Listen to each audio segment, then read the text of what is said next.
as told by Private First Class Henry Mallory, 45th Infantry Division, recorded 1972, Veterans Affairs Hospital, New Jersey. Declassified 1997.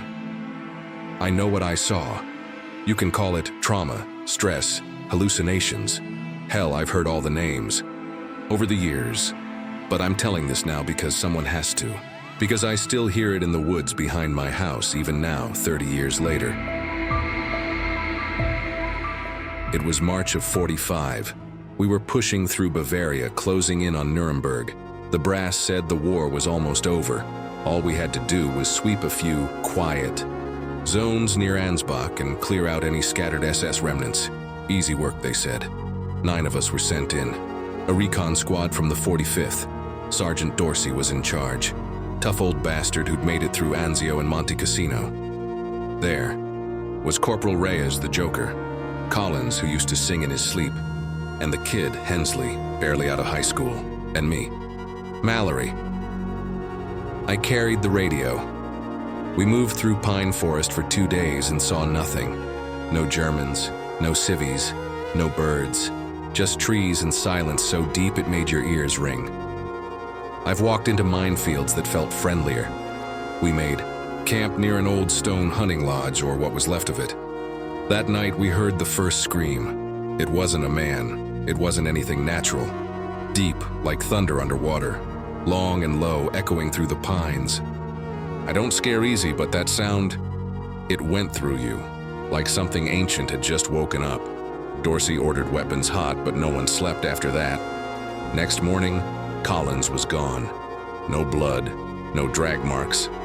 Bedroll folded like he'd never existed.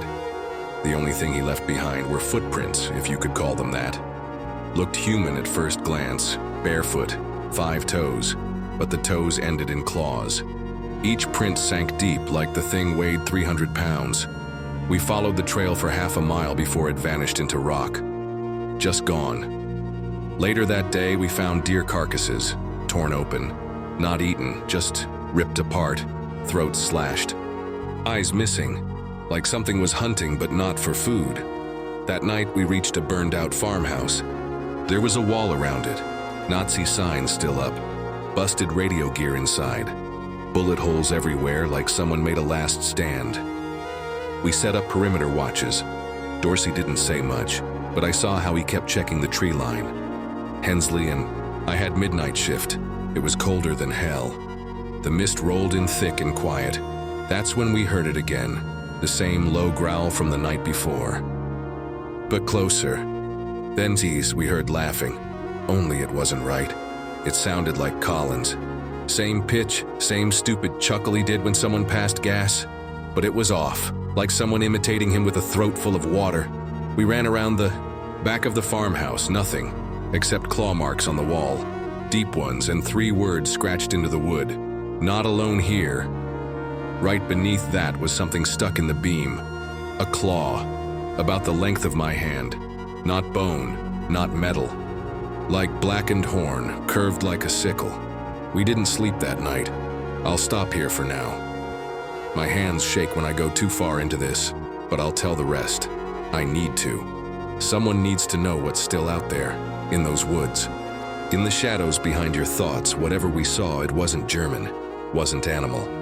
It was older than this war, older than man. We sat in a tight circle inside the ruined farmhouse, backs to the wall, rifles ready, waiting for something to crash through the trees or scream again from the dark. But nothing came, just the wind. And the feeling that we were being watched. Come morning, Dorsey made the call. We'd keep moving east.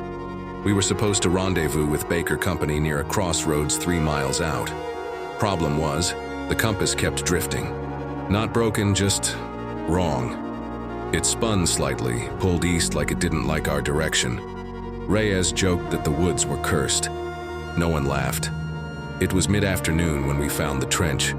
Not a recent one. This thing had been dug years ago, maybe back in the last war, 1916 or so.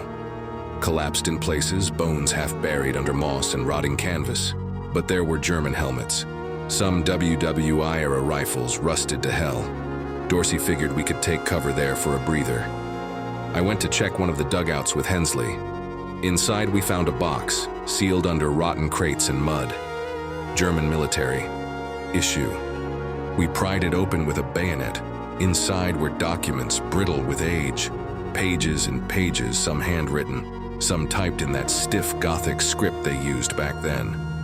Most of it I couldn't read, but Hensley had taken German back in high school. His face went pale as he flipped through them. He read out bits. Ansbach Wesen, nicht Tier, nicht Mensch, not animal, not man. Then another line.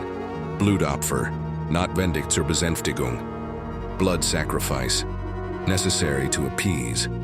Some pages were sketches, diagrams of a creature that looked like a man crossed with a wolf, taller than a door frame, with long arms and a hunched spine. The face was worse. It had eyes like a man, but no soul behind them. The last page was a map, the forest, with a place marked Verboten Zone, Forbidden Zone, right near where we had camped. Dorsey took one look and ordered us to burn the papers. Said we weren't taking any Nazi fairy tales with us. I held on to one, just one. That night we heard it again. It was closer. It circled the trench. We couldn't see it, but we felt it.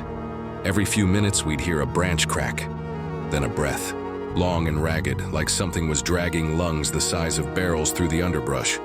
Then silence, then a whisper, not speech, just whispering, like wind through teeth. Hensley cracked first, started sobbing into his rifle. I couldn't. Blame him. Then Reyes stood up. I can see it, he whispered. It's looking at us. No one else saw anything, but he walked off into the dark. We never saw Reyes again. Just a smear of blood and half his dog tag left behind the next morning. We weren't soldiers anymore. We were prey. By the fourth day, we were down to 5 men. The forest felt tighter, like it was bending in on itself. The trees looked wrong, too tall, too quiet. No bugs, no birds, no nothing. Like nature itself had left and locked the door behind it. Then we found the bunker, old stone and concrete, hidden in a ravine. Camouflaged with a rusted iron door that had claw marks on it, deep ones. Dorsey said we needed shelter and the dead were behind us anyway. We went inside. That was the worst night of all. I keep thinking about that. Even now. If we just kept moving, kept walking east through that God-forsaken forest, maybe something would have left us alone. Maybe it only hunted the ones who stood still. But Dorsey, he was tired. We all were. And when we found that bunker, half buried in moss and broken stone, it looked like shelter. It wasn't. The metal door was warped, like it had been hit by a tank, but it still opened. Just enough. We squeezed through one by one, weapons up, flashlights flickering. Inside, it was cold, not just from the concrete, but deeper, like it hadn't felt sunlight in 100 years. The air smelled wrong. Not rot, something older, something sour and wet like open graves. The place wasn't just a bunker, it was a holding chamber. There were cells, 6 of them, thick bars, claw marks on the walls. One door was bent outward like something had forced its way out. Dorsey didn't speak for a long time, just stared at the rusted shackles hanging from the walls. Hensley found the journal. It was in the command room, or what was left of it. Covered in dust and cobwebs, pages fused together in places. But the ink survived. A name inside the front cover, Dr. Eugen Voller, a Waffen-SS occult division, according to Harper. Never saw combat, just studied things. Things like this. We skimmed the notes. Voller wrote about Wesen A13, a subject captured near Ansbach in 1939. It wasn't an animal, he wrote, nor man. A remnant of the old gods, he called it. Something from before history. Something that fed not just on flesh, but on fear. He called it Der Jäger, the hunter. He said it couldn't be killed, only bound. And every 13 nights it had to be fed. A blood tithe, he called it. Human blood, or else it would break its chains. Guess what year the last entry was? 1945. March 2nd. 13 nights before we arrived. That night, we barred the bunker door with a steel beam. Thought we'd bought ourselves a night's rest. We were wrong. It came anyway. We didn't hear it approach. 1 second, we were sitting in that command room, rifles in our laps. The next, the lights died. Just died. The batteries didn't run. Out. I know that. They just failed all at once. Flashlights too, radios, watches, like something pulled the power out of the air. And then came the smell. Blood, copper and rot and fur. Then, breathing. It was in the room. We opened fire. In every direction, the muzzle flashes lit up flashes of it. Huge, hunched, crawling along the ceiling like a spider. Its skin was black but not furred. More like hardened leather. Its mouth, God help me. Its mouth was vertical, like a scar that opened sideways across its chest. It dropped onto Lieutenant Harper first. There was no scream, just a crunch and then silence. Hensley lost it, ran into the dark, screaming Collins's name. I chased after him, but the halls didn't make sense anymore.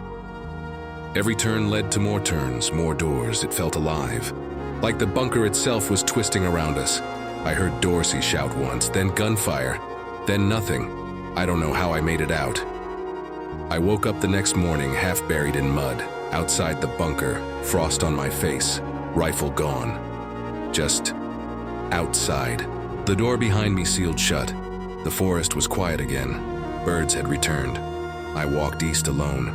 Found Baker Company 3 days later. They said I was lucky to be alive, that I must have gotten lost, separated during a firefight, that the others were KIA, lost in action. I never told them about the thing in the trees or the bunker, or the last thing I saw just before the lights went out. Hensley, standing in the corner, face slack, whispering something in German even, though he didn't speak it. And behind him, the shape, waiting, watching me. I'm the only one left, and sometimes, when the woods are quiet, I still hear the whispering. I think it followed me home. Men in suits came a few days after I got back. Not military, government types, didn't wear insignia. Asked me the same questions over and over. What did you see? What did you really see? Then they told me the official story. Recon team ambushed by SS holdouts. No survivors except me. Shell shock, temporary hallucinations. Best to let this fade, son. Focus on healing. But I knew they were lying. And they knew I knew, because the claw, the one we found embedded in the wall of that farmhouse, they took it, wrapped it in black cloth and whispered to each other like it was a live grenade. I never saw it again. Sometimes I wonder if they sent us in there knowing what was waiting.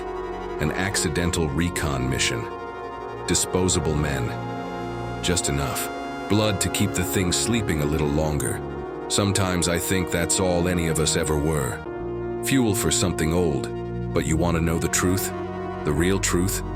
I didn't survive by luck. I didn't wander out of that forest because I was smart or brave or blessed. I survived because I made a deal. It was the last night. I was alone. The others were dead or worse. I'd locked myself in a half-collapsed storeroom, wedged the door with broken metal. I sat there in the dark, knees pulled to my chest, waiting for it to come. And it did. Not with a roar, not with claws tearing the door off the hinges. It whispered, right through the cracks in the wall, in English, and in my mother's voice. I see you, that's what it said, and then, you don't have to die here. The voice changed. A dozen voices at once, male, female, young, old, all layered together like a choir trapped in a dream. Give me a name, it said. Give me someone else, and you walk free. I didn't want to believe it. I told myself I'd rather die, that I wouldn't trade another soul for mine. But I was 19, cold, starving, bleeding, and I gave it a name. Hensley. I don't know why I chose him. Maybe because he was already half gone. Maybe because part of me knew he wouldn't make it, or maybe because he was praying too loud in the dark, and I just needed the voice to stop. The whisper said, "Thank you." And then the lights came back on. You don't have to believe me. God knows I've stopped trying to convince people. But sometimes at night, when the wind comes down off the mountain and the trees behind my house shift just right, I hear the whisper again, asking for another name, and I know my time's almost up.